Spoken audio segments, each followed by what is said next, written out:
Do like share and subscribe, और कृपया करके इस चैनल को बढ़ाने के लिए आप इसको सब्सक्राइब कीजिए, साथ साथ अपने दोस्तों के बीच में भी इसको शेयर ज़रूर कीजिए। गुड इवनिंग फ्रेंड्स, आज की अपडेट कुछ इस प्रकार से। आज जो हम बात सबसे पहले करेंगे वो करेंगे मालदीव की। मालदीव के राष्ट्रपति बनने के साथ ही चीन परस्त मोहम्मद मुइज़ू हिंद महासागर में स्थित इस द्वीपीय देश की सैन्य ताकत बढ़ाने में लगे हुए हैं। मालदीव ने तुर्की से सैन्य ड्रोन विमान को लेकर डील की थी, जिसकी पहली खेप मालदीव पहुंच गई है। इन ड्रोन विमानों का इस्तेमाल मालदीव भारत से लगती समुद्री सीमा की निगरानी में करेगा। मालदीव में तुर्की के ड्रोन के आने को भी भारत से जोड़कर देखा जा रहा है। माना जा रहा है कि इन ड्रोन को मुइज़ू इसलिए लाए हैं ताकि भारत के डोर्नियर विमानों को इससे रिप्लेस कर सके। दरअसल मालदीव के राष्ट्रपति पद पर आसीन होने के बाद मोहम्मद मुइज़ू ने पहला दौरा तुर्की का किया था। इसके बाद मालदीव के सभी राष्ट्रपति अपना पहला दौरा सबसे करीबी दोस्त भारत का किया करते थे।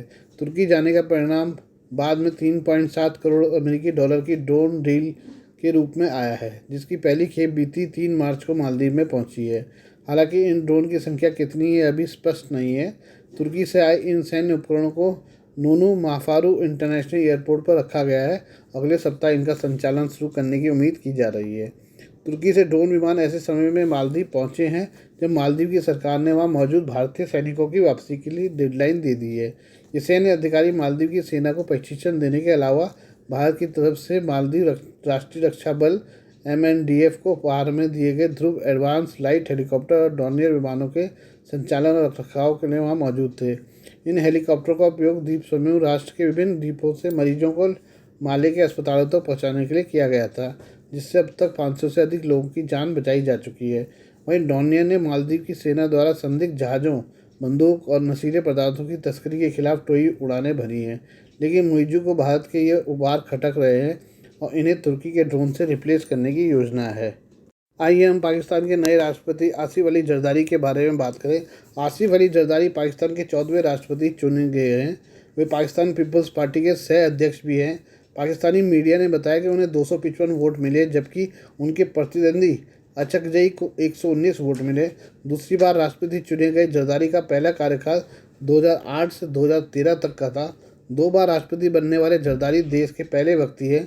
आसिफ अली जरदारी का मुकाबला सुन्नी इत्तेहाद काउंसिल के उम्मीदवार महमूद खान अचकजई 75 वर्ष से था।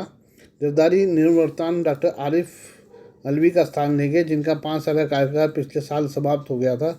हालांकि नए राष्ट्रपति की नियुक्ति तक वह पद पर बने हुए हैं। जरदारी एक बिजनेसमैन राजनेता हैं और पाकिस्तान की पूर्व PM दिवंगत बेनजीर भुट्टो के पति हैं और पाकिस्तान के पूर्व विदेश मंत्री बिलावल भुट्टो जरदारी के पिता हैं। जरदारी पाकिस्तान पीपल्स पार्टी के सह अध्यक्ष हैं, जिसने नवाज शरीफ की पार्टी PMLN के समर्थन से सरकार बनाई है। PMLN और PPP के गठबंधन की डील के तहत PM पद पर शहबाज शरीफ की ताजपोशी हुई है। दोनों पार्टियों में समझौते के तहत पंजाब में PMLN की मरियम नवाज CM चुनी गई हैं। वहीं सिंध प्रांत की सत्ता PPP को मिली है। आसिफ अली की जीत इसलिए पक्की मानी जा रही थी क्योंकि PPP या PMLN का गठबंधन केंद्र के साथ ही पंजाब, सिंध, बलूचिस्तान असेंबली में बहुमत में है। वहीं विपक्ष के पास सिर्फ खैबर पख्तूनख्वा प्रांत में ही बहुमत है। पाकिस्तान में राष्ट्रपति चुनाव इलेक्टोरल कॉलेज प्रक्रिया से हुआ है। इसमें संघीय और प्रांतीय असेंबली के सदस्यों ने मतदान किया। आसिफ अली जरदारी के प्रतिद्वंदी अचकजई पख्तूनख्वा मिल्ली अवामी पार्टी के अध्यक्ष हैं और सुन्नी इत्तेहाद काउंसिल के उम्मीदवार थे। इमरान खान की पार्टी PTI समर्थित निर्दलीय उम्मीदवार भी सुन्नी इत्तेहाद काउंसिल के बैनर तले चुनाव में हिस्सा ले रहे थे। अचकजई ने राष्ट्रपति चुनाव से पहले चुनाव आयोग से अपील की थी कि इलेक्टोरल कॉलेज का पूरा होने तक राष्ट्रपति चुनाव टाल दिया जाए, लेकिन चुनाव आयोग ने उनकी अपील खारिज कर दी थी। विपक्ष इलेक्टोरल कॉलेज के पूरा हुए बिना राष्ट्रपति चुनाव कराने को अवैध करार दे रहा है। गौरतलब है पाकिस्तान की नेशनल असेंबली में 325 सदस्य हैं, साथ ही 91 सीनेटर्स हैं। पंजाब असेंबली में 354, सिंध असेंबली में 157, खैबर पख्तूनख्वा में 117 और बलूचिस्तान असेंबली में 65 सदस्य हैं। आइए हम बात करें पाकिस्तान ईरान गैस पाइपलाइन के बारे में। पाकिस्तान ने ईरान के साथ गैस पाइपलाइन निर्माण को लेकर अमेरिका को धमकी दी है। पाकिस्तान ने कहा है कि वह ईरान को जोड़ने वाली 80 किलोमीटर लंबी पाइपलाइन का निर्माण कार्य जारी रखेगा, चाहे इसे अमेरिका पसंद करे या नहीं। इसे पाकिस्तान के अमेरिकी को धमकी की तरह देखा जा रहा है। अमेरिका ने 2 टूक लहजे में कहा कि अगर कोई देश उसकी मंजूरी के बिना ईरान से गैस खरीदता है या किसी दूसरी तरह का नया व्यापार शुरू करता है तो उसे प्रतिबंधों का सामना करना पड़ेगा। हालांकि पाकिस्तान प्रतिबंधों की परवाह किए बिना ईरान के साथ व्यापार पर जोर दे रहा है। पाकिस्तान पेट्रोलियम मंत्रालय ने शहबाज शरीफ कैबिनेट की मंजूरी मिलने के बाद ईरान को जोड़ने वाली पाइपलाइन के 80 किलोमीटर के खंड पर काम को आगे बढ़ाने की योजना बनाई है। पाकिस्तान ने चेतावनी दी है कि अमेरिका जैसे तीसरे पक्ष से किसी भी आपत्ति के लिए कोई जगह नहीं है। 1990 के दशक से प्रस्तावित $7.5 बिलियन की यह परियोजना लंबे समय में देरी का सामना कर रही है। पहले इस परियोजना में भारत भी शामिल था, लेकिन वैश्विक चुनौतियों और अमेरिका की चिंताओं के कारण वो पीछे हट गया। यह पाइपलाइन ईरान के दक्षिणी पार्स गैस क्षेत्र को पाकिस्तान और भारत से जोड़ने में मदद करेगी, जिसे पाकिस्तान की अर्थव्यवस्था को कमज़ोर करने वाली ऊर्जा की कमी को कम करने में एक महत्वपूर्ण कदम माना जा रहा है। विदेश मंत्रालय प्रवक्ता मुमताज़ जहरा बलूच ने कहा कि अधिकारी इस बात से सावधान है कि पाइपलाइन ईरान पर अमेरिकी प्रतिबंध का उल्लंघन हो सकती है, लेकिन उन्होंने फैसला किया है कि चूंकि इस पाइपलाइन का निर्माण पाकिस्तानी क्षेत्र के अंदर किया जा रहा है, इसलिए यह वाशिंगटन के गुस्से को आकर्षित नहीं करेगा। ये हम बात करें भारत चीन बॉर्डर की। भारत ने चीन के साथ अपनी सीमा को मजबूत करने के लिए अपनी पश्चिमी सीमा से 10,000 सैनिकों को मुक्त कर दिया है। ब्लूमबर्ग ने गुरुवार को वरिष्ठ भारतीय अधिकारियों के हवाले से बताया, जो नाम नहीं बताना चाहते थे क्योंकि चर्चा निजी है। रिपोर्ट में कहा गया कि इसके अलावा चीन सीमा पर पहले से ही निर्दिष्ट 9,000 सैनिकों की मौजूदा टुकड़ी को नवनिर्मित लड़ाकू कमान के तहत लाया जाएगा। इसमें कहा गया कि संयुक्त बल उत्तराखंड और हिमाचल प्रदेश में सीमा की 532 किलोमीटर की दूरी की रक्षा करेगा। भारतीय सेना और रक्षा मंत्रालय ने टिप्पणी करने से इनकार कर दिया है।